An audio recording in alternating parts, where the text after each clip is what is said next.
Before the Death Star became the prominent weapon that we got accustomed to see, many years before the Battle of Yavin, it was Darth Vader who secretly discovered the inner makings of this battle station. Once Tarkin refused to give him the right answers, he traveled to Geonosis. Above the orbit of that planet, a premature Death Star stood, being built day after day by the Geonosian people who were by now enslaved by the Empire. It quickly became apparent as Vader landed on this planet that this area was not safe for the Empire. In fact, they were now being attacked by saboteurs. Vader got buried in the rubble, and using the Force, he escaped by a thread. At this stage, he was infuriated. He demanded a meeting with Orson Krennic immediately, who at this point was still in the rank of commander. Being natural enemies, Orson Krennic blamed Tarkin for this entire ordeal. Krennic suspected that because Tarkin wanted to take over the project of the Death Star, this obsession would lead him to even go as far as to create a sabotage against Krennic and de facto against the Empire, just so that he could paint Orson Krennic as an incompetent and take over the Death Star project. Vader was not interested in the baseless accusations by Commander Krennic and went on to demand from the commander to tell him how many more sabotages has there been since they started. To Vader's surprise, there were a lot. 8 months ago had been the first accident they experienced, and then month after month, these suspiciously grave accidents were now happening with frequency. Krennic hoped that Vader could find this perpetrator, but in Vader's mind, there was no other alternative. Next, he entered a familiar arena. Years ago, he had fought the droid army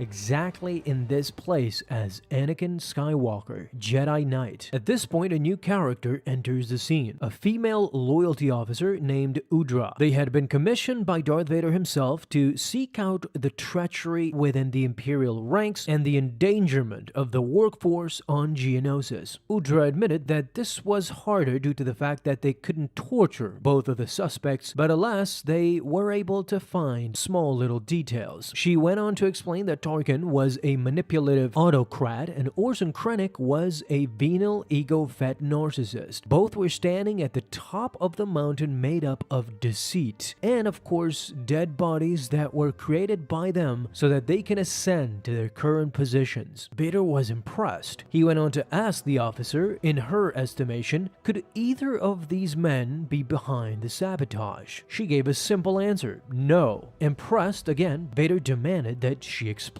Udra told Vader that they both hate each other, but in turn, they loved the Empire, or they loved the power that the Empire gives them. They would kill one another to keep that power and exalt the Empire. But in the eyes of Vader, this made them even more dangerous to everything they had built, to the Empire. In any case, Officer Udra did not negate the genius intellect of both of these men. In his bluntness, Vader went on to be a bit more negative, saying that brilliant men can also be betrayers. But as she did previously, Udra had a keen eye for realism, and she stood in the middle. She agreed with Darth Vader. However, these men are playing a card game. They seek to usurp one another, but not to destroy the whole game. They both want control over the Death Star project. Doing harm to it would give the other an excuse to redirect the blame. Their best and only bet was to forge ahead to victory,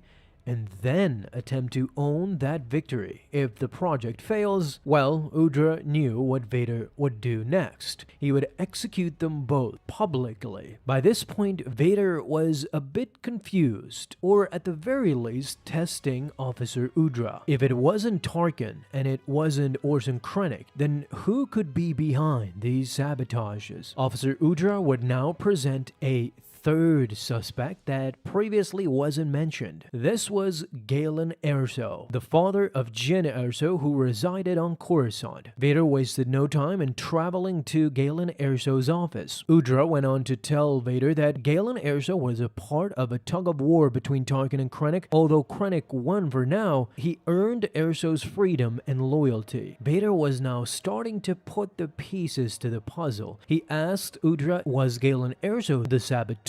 To which Udra responded that she doesn't think so. It's not in his profile, but the thing that bothers her is that Galen Erso was a pacifist. You can imagine that Vader was disgusted by this point. He blatantly told Udra that pacifists are fools. In a family portrait, Vader would go on to learn the code name Stardust and ultimately would discover the multitude of kyber crystals that resided in his office. It suddenly became clear to Darth Vader what the Death Star really was. It wasn't just a mere Star Destroyer or a battle station, but it was a full-blown planet killer, one that would use the power of these kyber crystals to direct its energy. And the last discovery that Vader made was a Geonosian egg, sent by Geonosian sympathizers to Galen Erso in hopes that he could help in their cause. An angry Vader would return to Geonosis, slamming the egg in front of Orson Krennic, who had no idea of what had transpired between the Geonosians and Galen Erso. At this point, understanding that it wasn't Orson Krennic or Governor Tarkin that were behind these sabotages, but in fact it was the Geonosians themselves, a faction of these people who were now rebelling against the Empire. Vader demanded a contingent of Death Troopers immediately, and with all these troopers he entered the concaves of Geonosis and discovered the saboteurs finally. It was the Queen herself, together with a band of her Geonosians, who attacked the Imperials with no success. Vader slaughtered them one by one. Even when Tarkin was intrigued and asked Vader how he had dealt with the Geonosians, Vader gave a familiar answer. The Geonosians, they were animals, and so he slaughtered them like animals. Same as he did with the Tusken Raiders decades ago. If there was one person within the Empire that traitors didn't want to face, that would probably have been Darth Vader without a doubt, and you can clearly see why by these occasions. Talk to me down in the comments and tell me what you guys think about this issue. Thank you guys so much for watching, and if you enjoyed, leave a thumbs up down below, subscribe for dailies. Now you have an awesome day, Star Wars fans. I'll see you in the next video, and may the Force be with you until then.